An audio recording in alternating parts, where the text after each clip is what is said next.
Today I'm going to discuss the Microsoft Word graphical user interface. The objective of this video is to teach key terms that you should know prior to watching the other videos in my series. So let's get started. What I want you to do is follow my mouse. I'm going up here to the Quick Access Toolbar. That's a term that you should know. You can add buttons that you want to use frequently up here. So right now you might only have a few buttons on your Quick Access Toolbar. To add more, you go to the drop down arrow at the end of the toolbar and you just click next to the one that you want to show up on your Quick Access Toolbar. So I've added the new, which means it's going to give me this white piece of paper. That's so that I can start a new document. I've also added open so that I can open a document that's already been created before. Save to save the changes I'm making to current documents. Email so that I can email the document I'm working on to somebody else. Quick print so that I could quickly print. Now this won't give you all the same options that you would get if you went into file print, but it does allow you to quickly print. And then print preview and print just allows you to look at it before you print it out. Spelling and grammar, I'm going to go ahead and add that one. That allows you to spell check your document before you decide to share it with anyone. And then of course we want the undo and the redo so that if we make a mistake we could click undo. If we want to redo something we can. So these are the buttons that I would go ahead and put onto my Quick Access Toolbar. Okay, next, this is called the title bar. Holds the title of the document that you're in and the program name. Over here you'll notice these three buttons. The minimize, which if you click it will minimize down to the taskbar, and if you click it again it will restore the Microsoft Word window. This button right here is the maximize button. When I point at it, it says restore down because I am currently maximized. If I want to restore the document down to the size that it was before, I just click on that and it can restore it. Now it depends on the size that it was before. You might have had your Word window look like this, so it would restore it down to that. I'm going to click on this again so that I can maximize, and then we have our X, which is the close. Okay, underneath the title bar we have the Microsoft Office ribbon.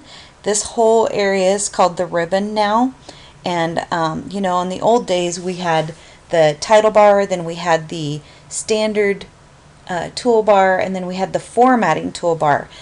We no longer call this area a toolbar. This is called the ribbon, and what Microsoft has done is they've grouped things onto the ribbon and place them under these little tabs here. So if you click on the tabs, you'll see how everything is grouped. They put the most frequently used tools on the home ribbon, and I'm not going to go through every single one of these features. I just mainly want you to understand for now that this is the home ribbon. I also want you to note that, for instance, on the ribbon, what they've done is they've grouped things into categories. So this category where I'm pointing at is called the clipboard category, and in there you have your cut, your copy, your paste, and then the ability to do format painter, which is to basically copy attributes and apply them in other locations. But what you also have here, if you look in the lower right corner of this category, there's this little symbol here. And this is called the dialog box launcher, and if you click on this it will open up the clipboard area over here. You can close that out. Now the reason why these are called dialog box launchers is because typically they launch a dialog box. In the older versions of Word you always worked within these dialog boxes. Well, you could use the standard toolbar and the formatting toolbar, but if you needed to find an option that wasn't on the toolbars, you'd have to go into the dialog boxes. And so we still have the dialog boxes, but you get to them differently than you used to. So notice each one of these will open a dialog box with more tools to it. Okay, now the next thing I want you to notice is that when you open Microsoft Word, you don't usually see this ruler right off the bat unless you've turned it on. So look where I'm pointing right here over to the right.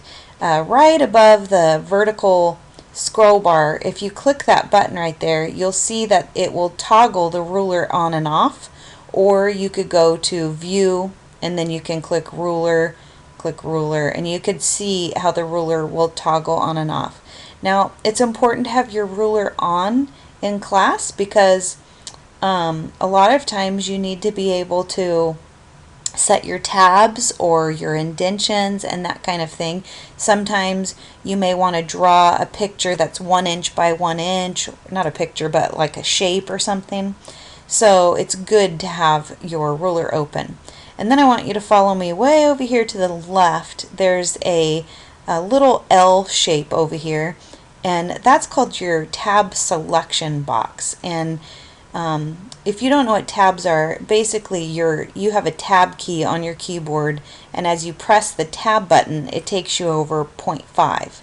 Well, you can set where you want your tab stops to be so that instead of going every 0.5, you could set it to go straight to, let's say, the 2-inch mark or the 3-inch mark, depending upon where you set your tab stops. So I'm just going to give you an example here of how this works. I could set my tab stop here, click, and then I'm just going to press the tab key, and now my cursor is underneath that tab stop. So what I wanted you to notice is that if you go to that tab selection box and you click on it, you have different tab stops available to you, and I'm going to do a separate video on setting tabs because this is one of the more difficult things in Microsoft Word. This is a center tab stop, we have a right tab stop, and a decimal tab stop, and as you just click on this you have other options. Keep clicking until you go back to the left tab stop. Okay, then the next thing that I want you to look at, we're going to go down low, is in the lower left corner you have what's called the status bar. It holds some important information about your document, such as how many pages your document is, how many words you've typed on your document, and if you see this, that's your little spell check here too. You can click on that and spell check. A lot of people don't realize this, but you can add tools to your status bar.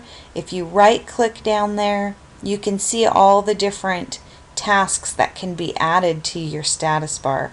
One of the things that I like to make sure that is showing in my taskbar is this section, because I often work with newsletters and different layouts that I need to be able to see what section I'm working in. So go ahead and right click down there in your status bar, add section, and notice how your status bar will update. Now go with me over to the right side and you'll see these buttons where I'm pointing at. These are your view buttons, just different ways to view your document. You have your print layout view, your full screen. This is more like if you're reading in Microsoft Word and you want it to look more like a book. This view right here, web layout view. If you look over to the right, you also have what's called a zoom slider, which allows you to zoom in and out. You can use the slider by dragging it, so you can zoom in and out that way.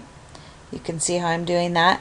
And then of course you have your scroll bar that lets you go up and down. Over here to the side, that's your vertical scroll bar. And then you have your, well, it depends. Depending on the size of your page, you would see a horizontal scroll bar show up down here. Okay, so those are the really important terms that you should know before you move on. You need to know what you're looking at. And so some of those important terms were quick access toolbar right here, title bar, minimize, maximize, close, our ribbon, our ruler, our tab selection box, our vertical scroll bar, our horizontal scroll bar, our status bar, our view buttons, and the zoom slider. So that's it for this video. If you enjoyed the video, I'd ask that you click the thumbs up icon and subscribe to my channel. Also, feel free to share this link with any of your friends and family that could use this information. Have a great day. Bye-bye.